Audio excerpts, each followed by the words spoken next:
gye buvuddeko akulira akakiiko k'ebyokulonda mu ggwanga omulamuzi Simon Byabakama yawa okulungamya ku ky'abalonzi okusigala awalonderwa oluvannyuma lw'okulonda nti bakuuma kalulu n'abasaba baddeeka olw'okutaataagana okuyinza okubaawo singa buli alonda asigalawo. Temwagala goberera amateeka kati obiyigiriza amateeka ssebo nnyabo voter protector mateeka taliimu era gwe banaawa simanyi bakuwadde olukusa genda obeere voter protector zikusanze nze singa mbadde gwe mukama wange nagamba genda obeere voter protector nze sijja kuva waka kubanga abagenda bayoola ng'enseenene. Kyokka ebigambo bino byayogeza bangi ku bannayuganda obwama ng'abamu bawakanya ate abandi nga bakkiriziganya nabyo ekyaviirako ssaabaduumizi w'eggye ly'eggwanga General Muhoozi Kainerugaba okugatta eddoboozi lye ku lya Byabakama olwo olutalo lw'ebigambo ne lusituka buto naddala okuva mu bannabyabufuzi ab'oludda oluwabula gavumenti.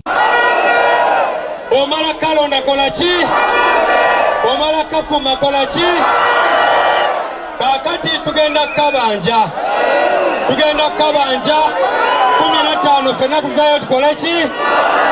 Tuwogeddeko ne bannabyabufuzi ab'enjawulo okuli Robert Kasibante munnakibiina kya National Peasants Party ng'avuganya ku bukulembeze bw'eggwanga ku nsonga eno n'alaga nga takkiriziganya nakyo. Era twagala okutegeeza bannayuganda nti n'ebiboozi ebigenda bibungeesebwa nga byogerebwa nga bakola reckless statements nga bagamba nti olumala okulonda abantu baveewo. Njagala okutegeeza eggwanga nti etteeka ligamba omuntu yenna bw'amala okulonda yimirira meters 20 owulirize ebiva mu kulonda. So n'olw'ensonga eyo nga presidential candidate ate omuyivu amanyi byenjogerako ate ayagala okufuga eggwanga, njagala kubasaba bwe mumala okulonda temuvaawo ekijja kijje kubanga manyi tebasobola kututta ffenna ate tebasobola kutusibira mu makomera ffenna. Ate ye munna National Unity Platforms wa Robert yeegwanyiza obwa kansala Kasubi zooni esooka n'eyokubiri ku kkaadi ya National Unity Platform agamba kino kiraga nti akakiiko k'ebyokulonda tekasobola kutegeka kalulu nga y'ensonga lwaki kabagoba mu bifo awalonderwa n'asaba abalonzi obutawa nsonga yonna ebalobera kulonda bakulembeze baabwe. Nga batugamba nti ate mala okulonda oveewo kati kitegeeza babanga abatalina buvunaanyizibwa kusobola kutegeka kalulu kano kuba munnayuganda olunaku aluwaayo tuba n'olunaku lumu mu myaka 5 okusalirawo eggwanga lyo ani gw'oyagala kukulembere n'ani gw'oyagala abeere mu saavisi gy'olya gy'oyaayaanira. So twebaza President Kyagulanyi Ssentamu yeebale kubanga gy'atambudde yonna agezezzaako okukumaakuma abantu n'eddembe mu Uganda kubanga bba abantu ledde beekyaye tewakyali kirala kye tutunuulidde ffe twagala kulaba ng'eggwanga likyuka kubanga omuntu omu ng'atufuza emyaka 4 ng'abantu banyigirizibwa. Bana NRM okuli Lule Patrick Njuki ssentebe wa Kasaato Zone era ssentebe wa NRM mu Kasaato n'abalala baliko bye boogedde ku nsonga eno. Gamba nti tudde waka kyankizo kubanga nga Uganda bw'ogiraba olwaleero abantu baffe bakozi so balina okudde waka bakole emirimu. Akalulu akessawo busaawa tekalina kufiriza muntu kyakola. So tubakubiriza nti bwe tumala okulonda tudde waka tweteeketeeke ate tulabe nga tukuuma eggwanga lyaffe. Oveewo odde wali eri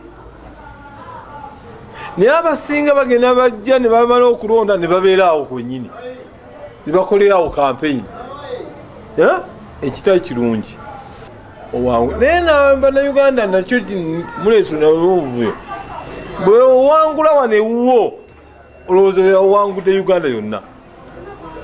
Ate ye ssentebe w'NRM mu Buwanika Swaliti Bamwenda agamba kino kyalwawo dda nti kuba abantu bwe basigala mu bifo bino baleetawo embeera etasaana. Ba agents baba candidates be bakuumi b'akalulu kubanga tebavaawo kuba lwe baatuuseewo paka lwe bamaliriza ne basayininga ne ku mpapula zino ziba ziwandikiddwako. Nolwekyo gwe omulonzi ogugwo gwa kulonda era bw'omala okulonda vaawo. Nolwekyo timulimu nsobi yonna ekoleddwa abakulembeze no Electoral Commission nti waliwo ensobi yakoleddwa nedda. Basinze nnyo obutaddayo kutunuulira amateeka bwe gagira. Ku mulembe guno gwe tuliko munaddala mu kampeyini zino ezitulimu abantu basudde nnyo amateeka. Kati tulina okugabadiza tugabasomese omuntu agenda okola ekintu ng'akimanyi nti kikyamu tuddayo okukakasa nga tutegeeza abalonzi. Kati ekirindiriddwa kwe kulaba obanga bannansi baakusigala awalonderwa ku kifuba oba nedda ne gye binaggweera. Kimuli Abdallah yakusakidde eggulire lino ku Racket TV amalindirire.